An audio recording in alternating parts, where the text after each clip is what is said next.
Okay, let's get a look at those Bradford numbers today. So what we're going to do, we're going to start with the numbers. The N represents new listings that came to market. The S is sales that happened through the month, and the A is active listings. Active listings are what didn't sell and that carry over into the next month, or they could be cancellations and relists. They could be properties that listed near the end of the month that they carry over anyways into the next month, that sort of thing. So new listings came to market in November 2020 in Bradford across all home types is 60. 67 sales through the month, and 60 active listings, which carried over into December 2020. Now, if we fast forward to October 2021, 66 new listings came to market, 58 sales, so fairly close to the year prior, and active listings are 35, so quite a reduction in the amount of inventory. And this is the story that we've been seeing and hearing all year, is that there is just a lack of inventory hanging around. In November, new listings came to market 68, 62 sales in Bradford, and 32 active listings. um, and again, I just want to remind you that when we are talking about these stats, these are the average stats across all home types. So that is condos, semis, towns, links, detached, everything. So if we're looking at the money in November 2020 in Bradford, 931,000. That climbed to 1,140,000 in October 2021, currently trending at 1,150,000. Sales to new listings ratio, also known as the absorption rate, it tells us out of the homes coming on the market each month, what is the percentage that are actually selling.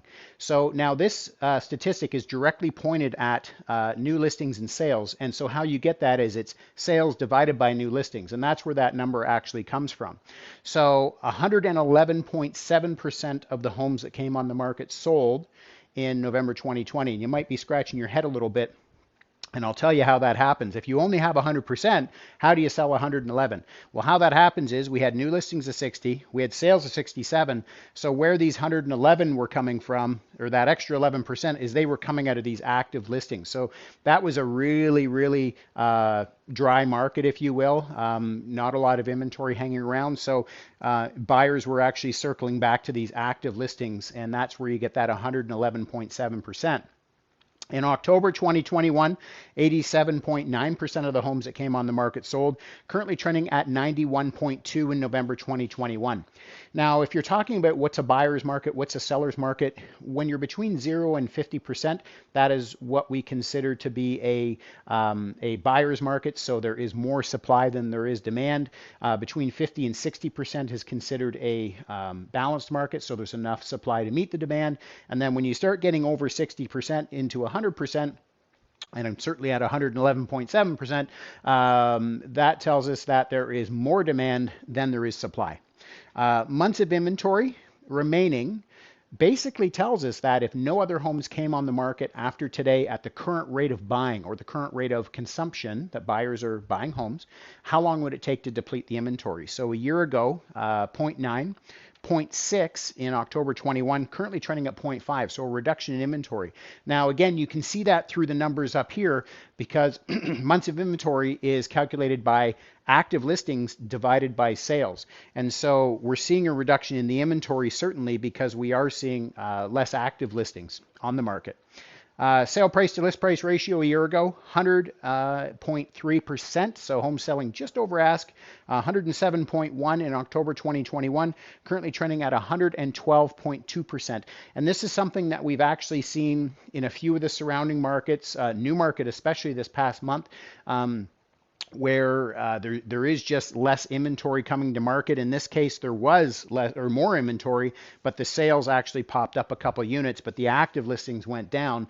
So again, you're looking at a market that's fairly tight right now, and so buyers, when you start seeing numbers into the double digits over asking, typically what we're seeing is either A, the house was really underpriced when it came out, really underpriced to the true market value, or it received a lot of competition. And I know certainly from the listings that I have sold recently for my sellers that the competition on those has been pretty fierce in terms of the number of offers.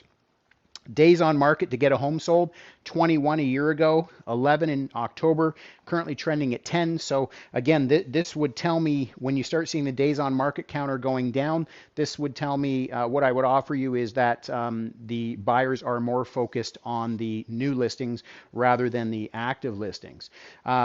So, hey, folks, I want to wish you happy holidays and Merry Christmas. If you have any questions about how these numbers would pertain to your specific house, your specific home type in Bradford, please feel free to reach out to me. And I look forward to seeing you next year.